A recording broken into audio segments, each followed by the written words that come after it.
प्रथम साइंस में chapter number 4 materials, metals and non metals की रीडिंग करेंगे। अब बच्चों, मटेरियल क्या होते हैं?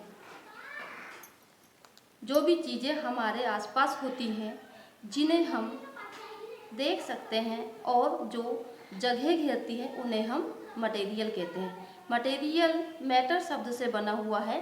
ये दो प्रकार के होते हैं, मेटल्स एंड नॉन मेटल्स।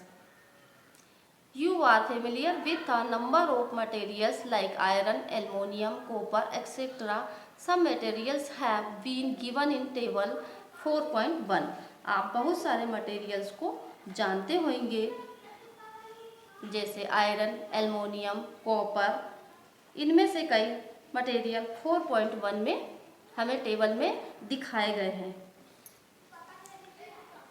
कुछ मटेरियल हमें इसमें दिखाए गए हैं जो बाहर से कैसे होते हैं, सख्त होते हैं।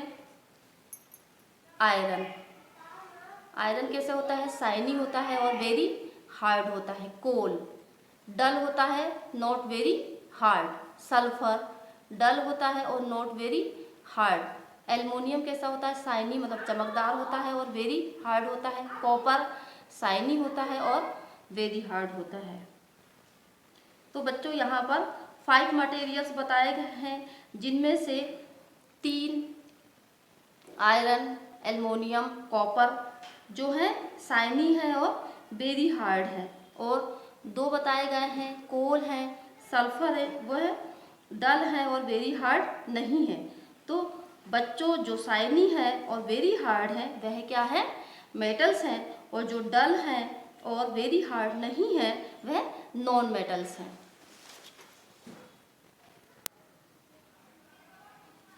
Physical properties of metals and non-metals.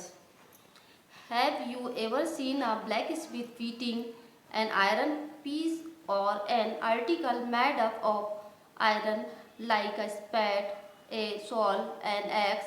Do you find a change in the spade shape of these articles on beating? Would you expect a similar change if we try to piece of coal? क्या आपने black Smith को लोहे के टुकड़े या लोहे से बनी चीज़ें जैसे स्पैट, शॉल, एक्स को पीटते हुए देखा है? क्या इन वस्तुओं को पीटने पर हम इनके आकार में कोई चेंज पाते हैं? क्या कोयले के टुकड़े को पीटने पर भी वैसे ही चेंज की अपेक्षा हम करते हैं?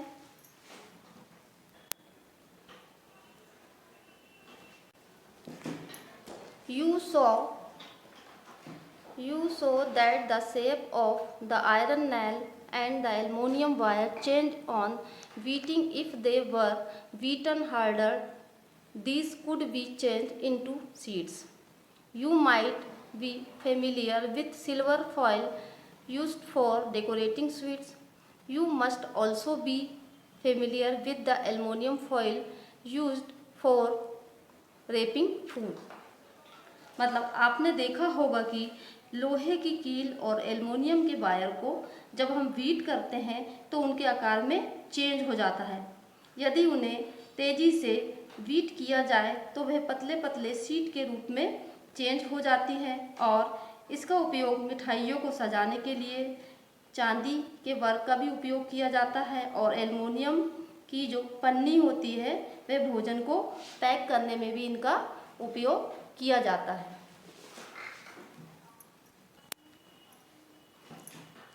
The property of metals by which they can be beaten into thin sheets is called malleability। मतलब मेटल्स की वह प्रॉपर्टी जिन्हें पीट कर चादर या शीट बनाई जाती है वह malleability कहलाती है।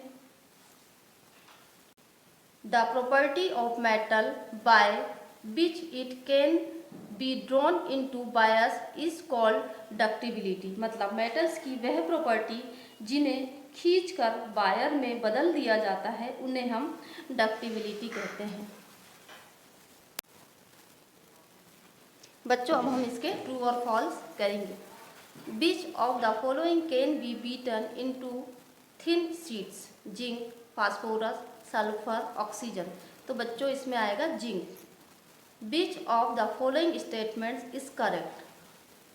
All metals are ductile, all non metals are ductile, generally metals are ductile, some non metals are ductile. तो इसमें आएगा जनरली मेटल्स आर डक्टाइल। बच्चों अब हम इसके फिल इन द ब्लैंक्स करेंगे।